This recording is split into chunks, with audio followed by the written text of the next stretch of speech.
Okay, so I was watching on social media the other day, and they're like most asked questions. Most asked questions. So I was like, okay, let's pull down the Akashic.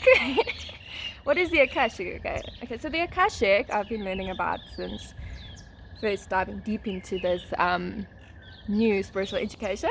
And for me, when like I hear a word that like doesn't make sense to me, or you can't directly Google it, I take time to sit and understand actually what does the word mean. Like karma, everybody speaks about it, but do they really know how it works?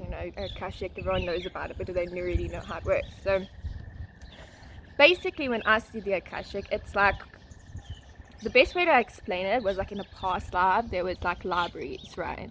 I think there was one in Egypt. There's a lot of libraries around the world, and basically what would be stored in the libraries were like a soul's like history and stuff like that. They've taken it away because now we have home affairs. But basically we have what we call the spiritual Akashic, and the spiritual Akashic is basically for people on a mundane level. It's like home affairs but for souls. So if you like, okay, so every soul has a plan, and they have to submit it to the home. I think they have to submit it to the council to approve, can they build that plan, right? So the Akashic is kind of like that. You submit your plan to the Akashic, which is God, and then he authorizes what is possible, what isn't possible, and then he checks on that plan.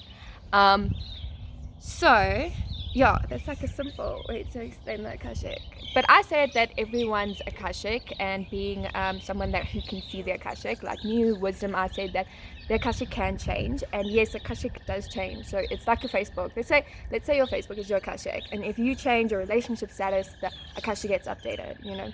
So let's just say your whole soul history, put it in like one little energetic ball, and then I read it as what is presently most available. It's kind of like if I'm meeting a soul and I say to my guys, bring me the Akashic, and then they say A, B, C, D, E, F, G needs to be highlighted in this person's Akashic.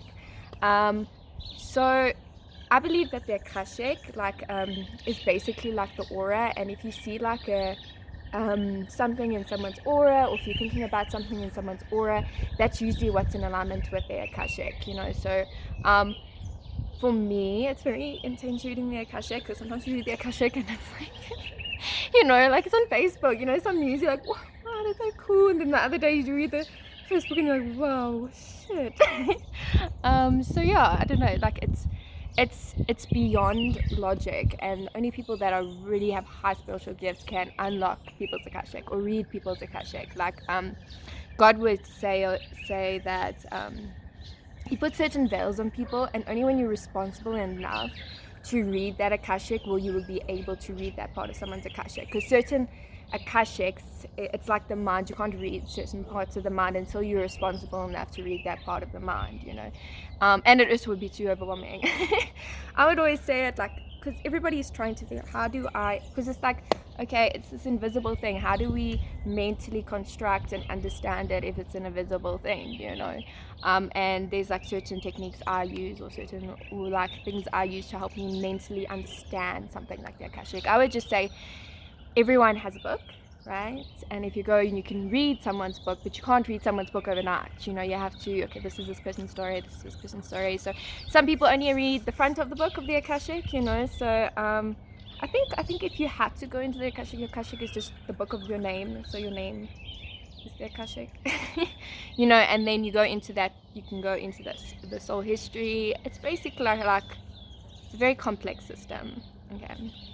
Then another question that's on my mind is the matrix. Okay, so a matrix is not anything bad. Like, I read a new perspective about it yesterday, because a lot of people go to the negative bias of the matrix. The matrix is just a system, like the school is a system. It's the way things are run. It's not good or bad, it's just your perception of it.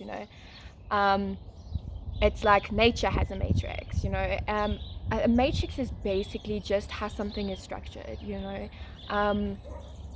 It's not bad, it's not good, it's just what it is. Earth is a matrix. I know some people put getting out to the matrix, you're out of the matrix. And if you go back to childhood, that's what they would be saying in school. Fuck, man, we finally out of fucking school, man. We found out of the school, now we're into the next system. So I think sometimes a lot of people put another negative bias onto something that they haven't yet understood. I preferably don't like saying the matrix, because I don't feel like it's good to make people afraid of something that they shouldn't be afraid of, um, like if I was taking my child to school and he came to me and he said, Mom, they said we're going to the Matrix and it's very scary. And I was like, Lord, it's school.